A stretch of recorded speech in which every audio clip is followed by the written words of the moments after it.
And with this, I would like to introduce our first panelist, Helena Velena. She's a political activist and artist from Italy. And would you like to start right now? Okay.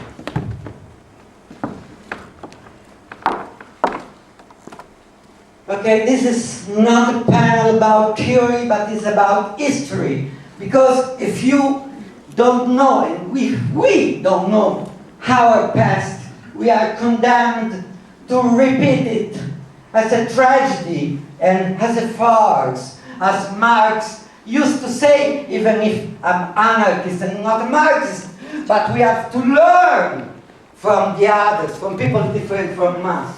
We have to learn. And I'm not going to show you any image, because I came from a punk background, and I know that history is important only as an oral experience.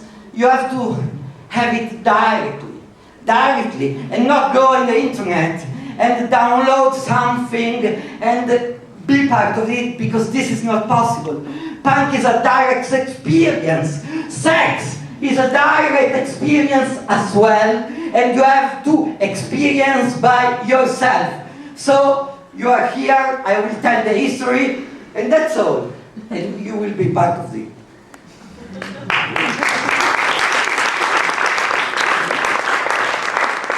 I mean, I came from Italy, and Italy is not a sovereign state. Italy is part of Vatican City. Vatican controls everything. They control every party, from obviously fascist and right-wing to the communist parties as well, because when Democrazia Cristiana disintegrated their politicians, they went everywhere. But you know that in Italy we have this guy that is called Berlusconi, and Berlusconi brought the idea, the situationist idea of society of the spectacle, at this perfect royalization. And with a guy that is called Lele Mora, and this is a gay guy, is a queer guy, but still it was the most powerful instrument of oppression in Italy, because it created a television system that was ass and tits. It used sex and vilification of the female body as a means of creating an imaginary idea of power, well-being, and let's say you watch television and you are part of a fucking dream.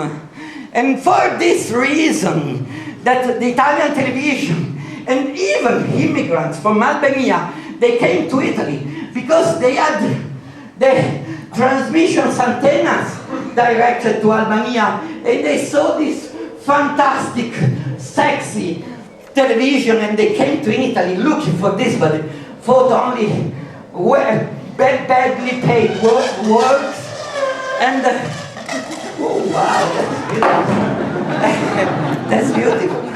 And for this reason, alternative people and left-wing people started to be very, like to say, oh, I don't like technology, I don't like sex, I don't like anything, because sex is a means of social control. But still, that's weird, because even if Vatican controls everything and tries to prohibit gay marriage, gay rights, and everything like that, you can still, if you're a child, you can still go in a bookshop and buy books like, I was telling before about this, books like, I don't know what is it called, 100,000 Verghe by Guillaume Apollinaire, or one of the most pornographic books in history, or everything by Sade. You can buy it. You're a child, you can buy it. Or you can go in a kiosk and buy, or when there was no crisis of printed magazines, you could buy Sex, Animal Orgies magazines with sex between human beings and animals, and it was free. So sex was a means of controlling people. For this reason, alternative people, left-wing people, they came from a traditional Marxist-Leninist background, and the intellectual elite, they came from you know Heidegger. Heidegger, he was close to the Nazi regime, but Heidegger was one of the biggest influences on the French Nouveau philosophe. They were very popular, also in Italy. And me, too. I say that I'm a follower of Deleuze and Guattari. And what they said is, technology is bad. So no one in the alternative scene wanted to be involved with computers. There were punk bands making records with on the cover, people destroying computers. They said computers is a means to control people. Police uses computers to control people. But I wasn't sure of that. I wanted to challenge every kind of authority, every kind of social control, even left-wing social control. And so at a certain point, one day I discovered that there was a BBS in Milan. I was very curious about this. And I connected via the telephone with, Telnet, that very, very simple command line programs. And this BBS was run by a woman. She was very, very lonely. And when you dialed up on her BBS, she went immediately to chat with you, because she needed it to chat, to talk about sexuality with other people. She doesn't want it to meet people in real life, face to face, like we are watching ourselves now. She was scared of this. She wanted to use an interface. And so she said to me, oh, I don't care about computer technology. A friend of mine told me about this BBS system. I did set up one just to talk with people. Okay, remember this solitude. Solitude, the first meaning and reason of cybersex. Then, since I was a boy, I was a man at the time, but I didn't like it. I didn't like it at all. And at a certain point, I decided to go to San Francisco. You know, people into Buddhism go to India to look for their guru, you know? Okay, I went to San Francisco, and in San Francisco I found an Apple programmer that she was this size, this large. She was a Buddha, looking like a Buddha, and she was an Apple programmer, an Apple employee, and she was transgendered. That was the fucking not religious holy grail for me, because she was my guru,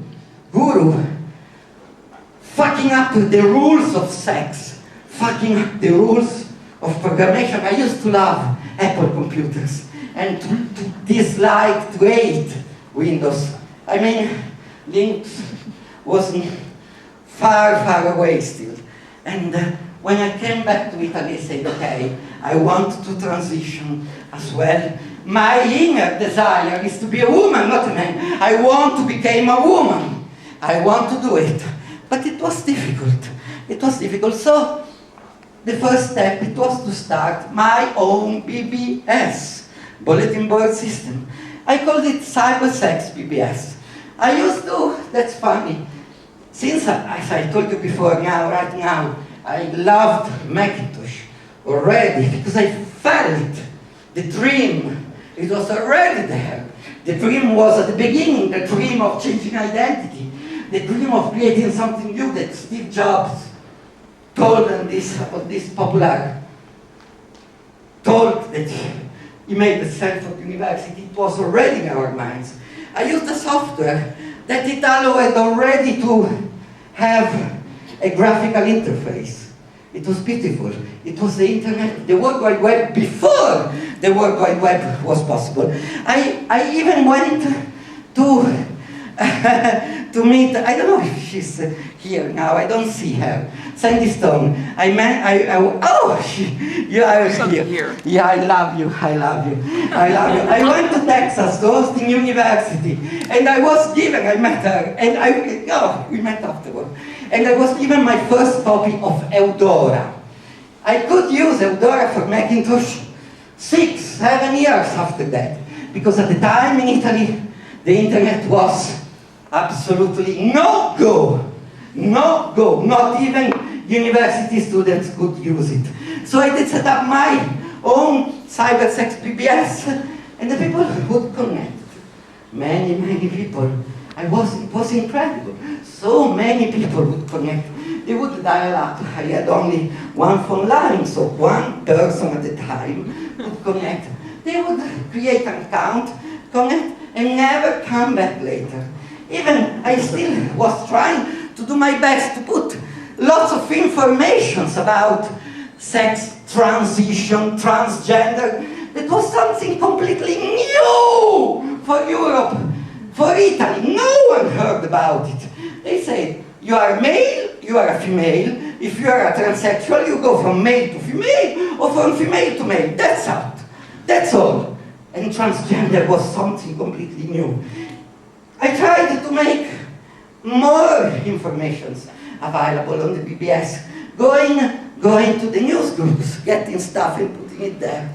But it seems like people was not interested.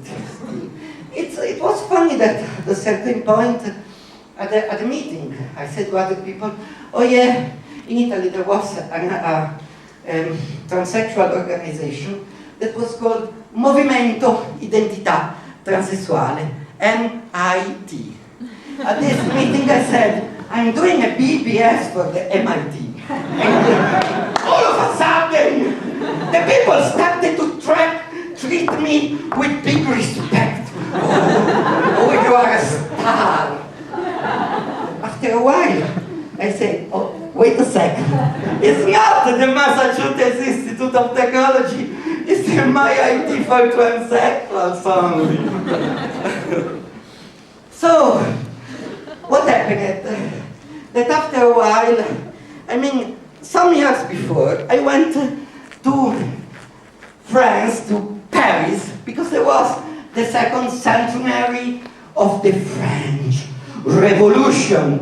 Remember this, because we are all sons of the French Revolution. Yeah, they killed lots of people, they cut heads, but it was the basis of what we are now. Even the terror and the killings. I went there and I was in an Arabic squat, staying there, and the Minitel, this little thing was everywhere. And when finally in Italy the government decided to put in use the Minitel in Italy, I went there and they said, yeah, this is my thing. We did this. I mean, the software was so expensive. Everything was so expensive. You had to pay a lot of money to pay the bills for the connection. But the point was that you could create chats. Not one dial-up line, but many people chatting together. That, I mean, in France, they used it to substitute the telephone index. Paris was so big, the telephone index was this side. It was unbelievable. So they used this for this mainly, but they discovered that they could chat and chat about sex. So what I did in Italy, it was the same thing. Create sex chats for minorities. What a horrible, horrible, horrible word. But we know that we people into fetish, BDSM, into gender revolution, gender destruction, we are sexual, still minorities, because in reality, what I feel is that your sexuality is different from yours, different from yours, and from yours, and from yours, and each of every one of us has a different sexuality. We are minorities in a majority, because everyone lives a different approach to sexuality. And I discovered that using these means to chat with people, to blurt out their inner desires, their inner personalities. And it was incredible to see some chat lines like Lady Domina, for example, in which people started to even act out their fantasies. I mean, they were probably involved in master and slave or mistress, slave or whatever relationship, exchange of power or everything, and they were acting out their fantasy. Like to say, changing their clothes, becoming a man or woman or whatever, and playing out this. So, that was so powerful, so incredible, so new. So, you have already, you know already everything about this. I don't need to explain this to you. Everyone is chatting now from whatever, Facebook or whatever. So you know what is the power of creating an alternative identity. But at a certain point I started to think that virtuality was not enough. We needed to go back to the origins of technology and still use it as a means of a direct physical connection. So what happened? That I heard of two guys. One was from Norway, the other was from America. They were at the university over here in Germany. And for their PhD, they were programming to do an experiment. I mean, the World Wide Web was not existing at the time. Domotica, you know this word, was, I mean, nowhere to be seen in the future. And they decided, let's do this experiment. Let's demonstrate that we can send a digital command from a town in Germany and make something happen in another town in Switzerland. And they said, yeah, but sex sells. There is also a Megadeth song that says this, sex sells. Sex is more mediatic. So they said, let's do this to power up a vibrator. Wow, fantastic idea. Why not create something more? A complete suite. They did this. I got in touch with them and I decided, okay, I'm your personal promoter. I'm your testimonial for this project, the CYBERSEX suite. And the CYBERSEX suite was something fantastic. At the time we did a tour, first in Italy and then in Germany, promoting this with a little fiction for everywhere, for everyone, even for heterosexual people. It was the history of a couple, and ciao, dove ci parliamo? It was the history of a couple, and they were far away because of work reasons, and they needed to have a physical contact. They needed to touch themselves, and they did this way. But the cyber suite was something overwhelming, something out of our perception, because you could put different modules in different places. And so, like to say, from remote, you could connect to the vibrator, but the vibrator, you could have put your receiving end, ciao, you could have put on your ass, you could have put it on your vagina, you could have put it on your mouth. And so the creation of the stimulation, the fantasy, the desire, different from the transmitter to the receiver, every one of them could create a fantastic realization of a sexual desire using technology to have a physical, real contact, even if used social. And since go back, physical use of technology, We have been used of the information technology, and we are not free of express. Even if all the transgender or transvestite or have all their own female or male or whatever page on Facebook, and all the gay, lesbian people is proud on the net, this is still exploiting our desires and needs. What we need is go back in the street, go back to contact, go back to real life, go back to be happy, go back to fucking in the street, and go back to be part of free people of the world, having fun and be happy, free and be merry all the time.